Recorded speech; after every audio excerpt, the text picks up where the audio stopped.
Hello, xin chào các bạn đã quay trở lại với kênh YouTube Review 5 phút. Ở cuối tập 152, ngay khi Vương Lâm lấy mạng hai tên tu sĩ của Đường ra, hắn chỉ để lại tục danh Hứa Mộc rồi liền cùng Lý Nguyên đi vào trận pháp. Ở bên ngoài, Đường Ngôn Phong nhìn theo bóng lưng Vương Lâm lẩm bẩm nói: "Hứa Mộc, Đường mỗ nhất định sẽ nhớ kỹ." Cùng lúc đó, nữ tử bên cạnh Đường Ngôn Phong lúc này hơi nhíu mày. Đường Ngôn Phong thấy thế thì liền hỏi: "Người cũng nghĩ là?" Đúng vậy, trong La Thiên Tinh vực, họ Hứa tuy có không ít, tu vi người này đã tới dương thực, hắn nhất định là Hứa gia ở Đông Lâm Tinh. Đúng vậy, người này Đường gia ta không nên tùy tiện trêu chọc. Dứt lời, Đường Ngôn Phong thần sắc lạnh như băng, xoay người quay đầu bước đi. Cùng lúc đó, Vương Lâm và Lý Nguyên, hai người đã tiến sâu vào trong hang động và mau chóng tiến về phía trước. Vừa đi, hai người vừa trao đổi, Lý Nguyên nhìn Vương Lâm hỏi: "Hứa huynh, nơi đây Lý mỗ có thể khẳng định, sau khi tiên giới sụp đổ, chúng ta tuyệt đối là những người đầu tiên đi vào. Cẩn thận, ta có cảm giác nơi này có chút nguy hiểm." "Hứa huynh, khi nãy ta phát hiện ra 3 loại bảo bối, nhưng 3 bảo vật này có chút kỳ quái, lát nữa chúng ta xem thử." Nghe vậy, Vương Lâm liền đáp: "Được." Dứt lời, Vương Lâm thần thức mở rộng quan sát, rồi tiếp tục di chuyển. Thông đạo này như thể không đáy, hai người đi mãi vẫn chưa thấy tận cùng. Lý Nguyên không khỏi lấy làm kinh ngạc lẩm bẩm: nơi này rốt cuộc sâu đến mức độ nào? Chẳng lẽ đây là chỗ những mảnh vỡ chồng lên nhau? Nói rồi, hai người lại đi tiếp. Một lúc sau, Vương Lâm bất ngờ dừng lại hỏi: "Lý huynh, có cảm thấy một cảm giác kỳ dị không?" "Không có cảm giác gì, Hứa huynh có ý gì?" "Lý huynh hãy đem tâm cấm trên trán tản ra." Nghe vậy, Lý Nguyên gật đầu, nhưng khi tâm cấm vừa tản ra, cả người Lý Nguyên lập tức sắc mặt tái nhợt thì thào nói: "Ta cũng cảm thấy được, xem ra cũng không phải chỉ có một mình Hứa mỗ thấy được cảm giác này." Dứt lời, Vương Lâm nâng tay phải lên, phân nguyên lực trong cơ thể vẽ lên hư không, từng đường cong cấp khúc hiện ra, hóa thành một ký hiệu kỳ dị. Làm xong, Vương Lâm hỏi: "Lý huynh có nhận ra ký hiệu này không?" "Có chút quen thuộc, chẳng qua ký hiệu này không phải là đầy đủ." "Hứa huynh, ký hiệu này ngươi thấy được ở chỗ nào?" "Lý huynh, ký hiệu này chính là đường đi trong thông đạo chỗ chúng ta. Hứa mỗ tản ra thần thức, lúc này mới phác thảo lại như vậy. Hứa huynh nói là có người làm thông đạo theo hình dáng ký hiệu này, ta thấy ký hiệu dấu ấn này là một loại kinh cấm. Trận pháp cấm chế đó có tác dụng như thế nào? Trừ khi đi đến cuối thông đạo này, nhìn đến nét cuối cùng của ký hiệu này, nếu không thật sự là không thể tính được cấm chế này như thế nào. Nếu như vậy, hãy đi xem sao." Nói xong, Vương Lâm tiến lên phía trước, Lý Nguyên theo sau, tay trái bấm quyết, không ngừng tính toán. Càng đi về phía trước, cảm giác ở mi tâm của Vương Lâm lại càng nặng. Sau nửa canh giờ, ánh mắt Vương Lâm ngưng lại, thân thức của hắn đã nhìn thấy được điểm tận cùng. Phía cuối thông đạo này là một luồng lốc xoáy. Luồng lốc xoáy này tản mát ra hào quang ngũ sắc xoay tròn. Vương Lâm sau một hồi nhìn vào luồng lốc xoáy kia thì lẩm bẩm: nơi này vẫn còn có trận pháp đang vận chuyển, thứ ẩn giấu phía sau không phải trí bảo thì cũng là đại kiếp. Thế nhưng nghe vậy, Lý Nguyên lại lắc đầu. Sau một hồi quan sát kỹ lưỡng, hắn nói: "Không, Hứa huynh, ta đã tính ra cấm chế do ký hiệu này tạo thành chỉ có một tác dụng, đó là chữa thương." "Đại trận chữa thương?" Ý của Lý huynh là bên trong trận pháp này có một người vô số năm qua vẫn dùng trận pháp này để chữa thương. Không sai, chỉ có thể là như vậy mới có thể giải thích cho tất cả việc này. Tuy nhiên, nếu thật sự có thì nhất định là tiên nhân. Nói rồi, Lý Nguyên nhìn chằm chằm vào luồng lốc xoáy kia, ánh mắt lộ vẻ kỳ dị, chậm rãi tiến tới, nâng tay trái lên. Sau đó, bàn tay hắn bắt đầu vận chuyển, hai tay bắt quyết, Lý Nguyên chậm rãi đánh ra từng đạo ấn ký vào luồng lốc xoáy.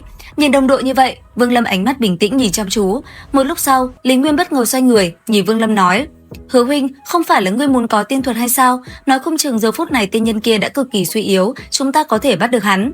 Nghe vậy, Vương Lâm trực tiếp đánh nát cấm chế Lý Nguyên vừa đánh ra. Sau đó, tay phải vung lên đánh mạnh vào bên trong cơ thể của Lý Nguyên. Dính một chưởng đó, thân hình Lý Nguyên lập tức siêu vẹo rồi lảo đảo. Còn Vương Lâm, hắn thì liền ôm lấy Lý Nguyên lập tức lùi lại vài bước. Ngay khi hai người lùi lại thì chớp mắt, cơn lốc xoáy kia đã ngừng xoay tròn, một luồng khí tức âm trầm lộ ra, ở giữa trung tâm lốc xoáy hiện ra một ánh mắt đỏ rực. Cùng lúc đó, một thanh âm quỷ dị vang lên khắp trong hang động kỳ dị nói: "Ngươi muốn học tiên thuật gì?" Nghe vậy, Vương Lâm không đáp, còn thanh âm kia lại tiếp tục vang lên nói: "Để cho bạn ngươi đánh ra đạo tiên cấm kia, ta có thể truyền cho ngươi một bộ tiên thuật." "Ngươi là ai? Học hay là không học?" Thanh âm người kia vừa dứt, Vương Lâm không đáp mà lập tức ôm lấy Lý Nguyên, bay thẳng ra khỏi cửa hang mà không dám quay đầu lại. Vừa đi, hắn vừa lẩm bẩm: "Tiên thuật chỉ có chính mình tìm được mới có thể tu luyện, người khác cho quyết không thể lấy." Cùng lúc đó ở phía sau, ánh mắt đỏ rực kia đột nhiên biến đổi ác liệt. Sau đó, nó nhìn chằm chằm về hướng Vương Lâm biến mất rồi lẩm bẩm: "Ta không thích người cẩn thận." Dứt lời, từ trong ánh mắt khổng lồ, một đạo hồng quang như mũi tên lôi điện hướng thẳng về phía trước. Chẳng mấy chốc, nó đã tới sát người Vương Lâm, khiến hắn giật mình lẩm bẩm nói: "Đây là cực cảnh, kẻ bị phong ấn trong vòng xoáy kia, rốt cuộc là ai mà lại có thể khống chế cực cảnh đến mức này?" Cùng lúc đó, Lý Nguyên cũng tỉnh táo dần, hắn lẩm bẩm: "Đa tạ Hứa huynh, suýt chút nữa ta đã bị lực hấp dẫn kỳ dị từ trong cơn lốc xoáy kia mê hoặc. Nơi đây quá mức quỷ dị, ngươi và ta hãy mau chóng rời khỏi." Nghe vậy, Lý Nguyên gật đầu, không hỏi nhiều, tay trái bấm quyết, đánh ra một đạo cấm chế để mở lối ra của hang động. Còn Vương Lâm, hai tay bấm quyết, lập tức lôi uy bên trong nguyên thần tràn ra, hình thành trên tay hắn một đám lôi quang rất lớn. Không chút do dự, Vương Lâm đẩy thẳng về phía trước phá vỡ thứ ngăn chặn ở cửa thông đạo, rồi lập tức tăng tốc. Nhưng đáng tiếc vẫn chậm, phía sau Vương Lâm, cực cảnh thần thức đã chui được vào trong đại não.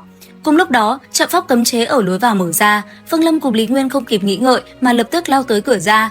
Ngay khi Vương Lâm ra ngoài, đột nhiên thanh âm ghê tởm kia đã vang lên nói: "Ngày ngươi bỏ mạng sắp tới rồi." Thanh lâm ấy vừa dứt, bất ngờ cực cảnh trong cơ thể Vương Lâm nổ tung, tạo thành một tấm lưới vây nhốt Vương Lâm cùng Lý Nguyên ở bên trong.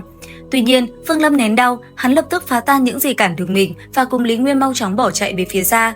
Đến khi chạy được cả trăm dặm, nguy hiểm cũng liền tan biến. Vương Lâm mặt tái nhợt, lập tức rơi xuống đất, hắn khoanh chân rồi ngồi xuống nói: "Lý huynh hãy hộ pháp cho ta." Vương Lâm nói xong câu đó lập tức nhắm hai mắt lại, hai tay bấm quyết vận chuyển tiến vào thần thức. Đến lúc này Vương Lâm phát hiện tia cực cảnh kia đã phá hoại thần thức của mình không ít, tuy nhiên rất may Vương Lâm đã áp chế được nó. Cứ như vậy, Vương Lâm ngồi tại chỗ mau chóng khôi phục lại thần thức. Cùng lúc này ở hang động Vương Lâm vừa thoát ra, lại có một tu sĩ chậm rãi bước tới. Vương Lâm rời đi, hắn mới dám tới gần rồi nhoáng lên, thân mình liền đi vào trong động, theo thông đạo không ngừng tiến lên. Rốt cuộc, hắn cũng tới được luồng lốc xoáy nơi Vương Lâm vừa tới. Thế nhưng đúng lúc này, bỗng nhiên con mắt ở vị trí trung tâm lốc xoáy xuất hiện nói: "Tới gần đây, lại đây, lại đây." Thanh âm âm trầm vang lên trong đại não tu sĩ kia, khiến hắn không ngừng lại gần, cả người hắn hoàn toàn bị mê hoặc. Hồi lâu sau, một trận âm thanh trầm đục vang lên trong thông đạo, tu sĩ kia dần đi tới chỗ cơn lốc xoáy kia, rồi bù một tiếng, toàn thân vỡ nát. Từ lốc xoáy, một thanh âm vang vọng vui sướng nói: "Chín phong ấn đã phá trừ được 5, với sức mạnh của ta hiện tại, ngày thoát ra cũng không còn xa nữa." Thanh âm kia vừa dứt thì những tiếng nổ mạnh bạo phát ra, làm toàn bộ mảnh đất xung quanh bất ngờ rung động mãnh liệt. Cùng lúc đó, Vương Lâm đã mở mắt ra với toàn thân ướt đẫm mồ hôi và sắc mặt tái nhợt lẩm bẩm: "Tia cực cảnh này nếu cứ thanh trừ như vậy, thật quá đáng tiếc, để lại trong cơ thể vào thời điểm mấu chốt, có lẽ sẽ là bảo mệnh pháp bảo của ta. Trước mắt, việc tìm tăng phẩm các quan trọng hơn." Thanh âm Vương Lâm vừa dứt thì mặt đất rung động, hắn không chậm trễ mà liền nói Lý Nguyên rời đi. Trên đường phi hành, Lý Nguyên liền hỏi: "Hứa huynh, bên trong thông đạo kia?" "Việc này để nói sau. Lý huynh, Hứa mộ muốn tới một nơi này tên là Tàng Phẩm Các, nếu có chút cấm chế, mong Lý huynh hãy tương trợ." "Được, Lý mẫu sẽ đem toàn lực tương trợ." Nghe vậy, Vương Lâm gật đầu rồi liền cùng Lý Nguyên lao đi với tốc độ cực nhanh. Trên đường đi, Vương Lâm không khỏi chấn động trong lòng khi nghĩ về sự xuất hiện của cực cảnh và khả năng thăng cấp của nó. Cùng lúc này, lượng tu sĩ xuất hiện gần nơi Vương Lâm vừa thoát ra ngày càng đông. Nhận thấy bất thường, Lý Nguyên nhíu mày hỏi: "Hứa huynh, có chút không bình thường hay là đã xảy ra chuyện lớn gì? Rốt cuộc đã xảy ra chuyện gì?" Nghe vậy, Vương Lâm cũng quan sát. Sau một hồi, hắn nhận định các tu sĩ đang đổ về một hướng, bởi thế hắn cũng tăng tốc đi theo. Đúng lúc đó, từ xa xuất hiện hơn 10 đạo kiếm quang mang theo tiếng sấm đánh ầm ầm bay tới phía Vương Lâm. Thế nhưng ngay khi tới gần, nó đã dừng lại. Một bóng người trên đó đi xuống ôm quyền cung kính nói: "Vãn bối chiến không liệt, bái kiến tiền bối." Thấy thế, Vương Lâm nhíu mày hỏi: "Ngươi vội vàng như vậy là đang đi tới nơi nào?" "Sư tôn, trong lôi tiên giới đã xuất hiện những dao động tiên lực nồng đậm trên khắp các mảnh vỡ đại lục, ta biết tin liền tới đây. Nếu như vậy, hy vọng ngươi có thể thu hoạch được toàn bộ." "Vạn bối không dám chắc lắm, không biết tiền bối có thời gian rảnh rỗi." "Ta còn có chuyện quan trọng, nếu có thời gian thì ta sẽ đến xem sao." Nghe vậy, Chiến Không Điệp vui mừng không người lui lại, còn Vương Lâm và Lý Nguyên cả hai lại tiếp tục lên đường đi tiếp.